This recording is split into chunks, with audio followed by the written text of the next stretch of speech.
Do you want to talk about Ridley a little bit?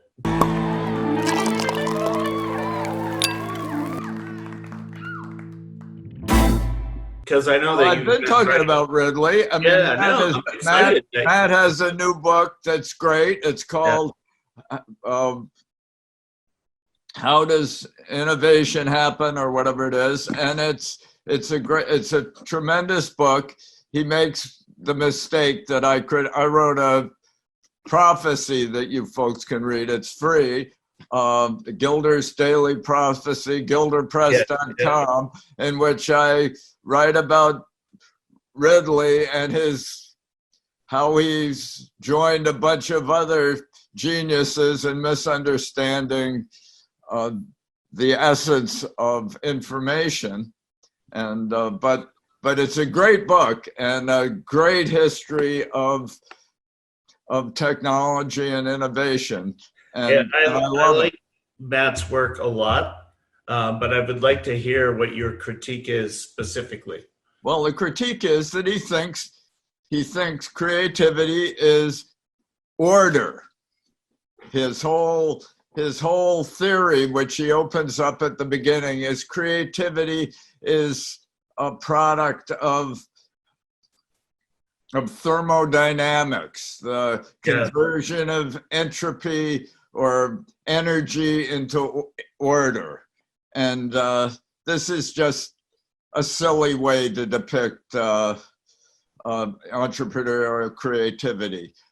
There's nothing less interesting about entrepreneurial activity that I can imagine than the fact that it uses energy and right. So let's orderly outcomes. Yeah, creativity is a surprise. It's disorder. It defies order. Is a determinist concept. If you know the structure of an order, you can predict its future. That's what an orderly process means, that its future is intrinsic in its past. Entrepreneurship, technological creativity, is surprising. It's disorder. It's not evident from the past what the great new future technology is going to be. I was surprised last night in the bathtub last night. I read an article in IEEE Spectrum about this new drone system that's being developed. That's well on its way, where self-driving airplanes take over the delivery of most cargo. Yeah. That I've heard about that, yeah. These self-driving airplanes, they're much easier to build if you don't have any humans in the airplanes. Just cargo, they can be much simpler. They can be guided from outside the airplane. They can have all sorts of LiDAR and other technologies that prevent them from colliding with anything. They can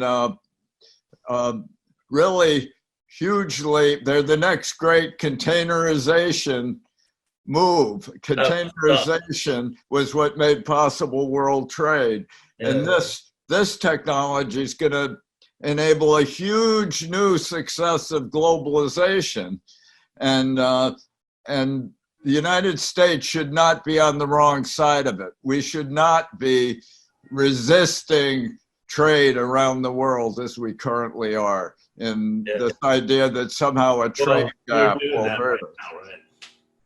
So how, I'm curious, how do you come up with your ideas? Like I know that you're following trends, and I read you and I see what's going on, but sometimes you come up with stuff. I don't. I really don't. I'm not following trends. I don't follow trends. I think trends are order. Trends are what's predictable. Trends is the rear view mirror way of surveying the world. I try to take all sorts of technologies and think how they interconnect in unexpected ways to produce new opportunities. And that's really surprising opportunities. And that's different from looking at trends. The whole world is all embroiled in the investment world with 5G. This is mobile, and 5G bores me. This is the establishment system for allocating spectrum in auctions, and which are won by the biggest companies that are already incumbents. And it really does. It's really an effort to just extend the existing mobile system. And I don't think the existing mobile system works.